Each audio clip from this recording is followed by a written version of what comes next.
सबको जय मसीह की, प्रभु यीशु मसीह की पवित्र हजूरी में आप सबका स्वागत है। आइए मेरे प्रियो, हम परमेश्वर के वचन की ओर चलेंगे। जैसा कि आप सब जानते ही हैं कि परमेश्वर ने यूहन्ना 1 अध्याय के 12 वचन के अनुसार हमें अपनी संतान होने का अधिकार दिया है। तो मेरे प्रियो, परमेश्वर चाहते हैं कि अगर उसने हमें अपनी संतान अर्थात अपने पुत्र पुत्रियां होने का अधिकार दिया है तो हम उस अधिकार का इस्तेमाल करें, अर्थात हम अपने कर्तव्य को पूरा करें कि हम उसके पुत्र और पुत्रियां हैं। अब आप सोच रहे होंगे कि संतान होने का अधिकार अर्थात कर्तव्य हमें कैसे पूरा करना होगा। तो मेरे प्रियो, इस बात को प्रभु यीशु मसीह ने बेहद ही खूबसूरती से हमें बताया है। आइए हम पढ़ते हैं मत्ती रचित सुसमाचार उसका 5 अध्याय उसका 43 से लेकर 45 वचन तक। मैं आपके लिए पढ़ूंगी। यहाँ पर ऐसा लिखा है, तुम सुन चुके हो कि कहा गया था, अपने पड़ोसी से प्रेम रखना और अपने वैरी से वैर। परंतु मैं तुमसे ये कहता हूँ कि अपने वैरियों से प्रेम रखो और अपने सताने वालों के लिए प्रार्थना करो, जिससे तुम अपने स्वर्गीय पिता की संतान ठहरोगे। आमीन, हालेलुया।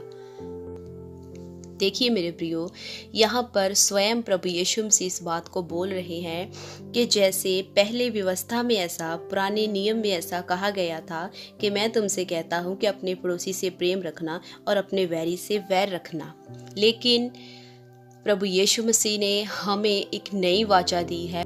आज हम अनुग्रह के युग में हैं। परमेश्वर ने अपनी दया को, अपने अनुग्रह को हम पर प्रकट किया है और परमेश्वर चाहता है कि जैसे मैंने अपने अनुग्रह को, अपनी दया को तुम पर प्रकट किया है, तुम भी अपनी दया को दूसरे लोगों पर प्रकट करो, अर्थात अपने वैरियों से प्रेम रखो।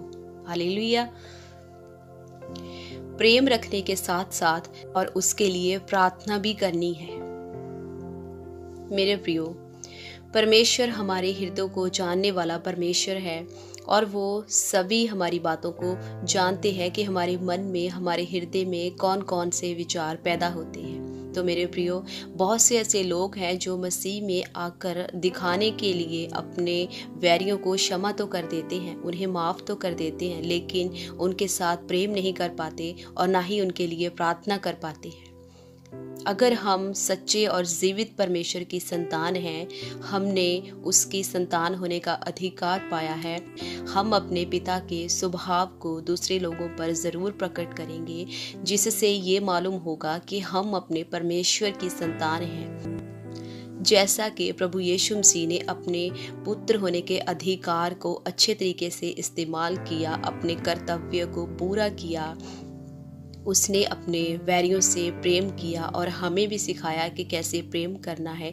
उसने क्षमा किया और हमें भी सिखाया कि कैसे क्षमा करना है, और उसने उनके लिए प्रार्थना भी की पिता से कि पिता इन्हें क्षमा कर दे, क्योंकि ये नहीं जानते कि ये क्या कह रहे हैं।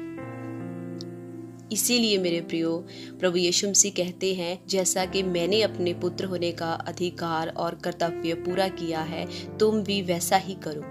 इस बात से ही लोग जानेंगे कि तुम अपने स्वर्गीय पिता की संतान हो, जैसा कि 45 आयत में लिखा गया है, जिससे तुम अपने स्वर्गीय पिता की संतान ठहरोगे। परमेश्वर चाहता है कि जैसे मैं करता हूँ तुम भी करो। हमें उसकी ओर देखकर चलना होगा कि वो कैसे चलता है, कैसे क्षमा करता है, कैसे प्रेम करता है।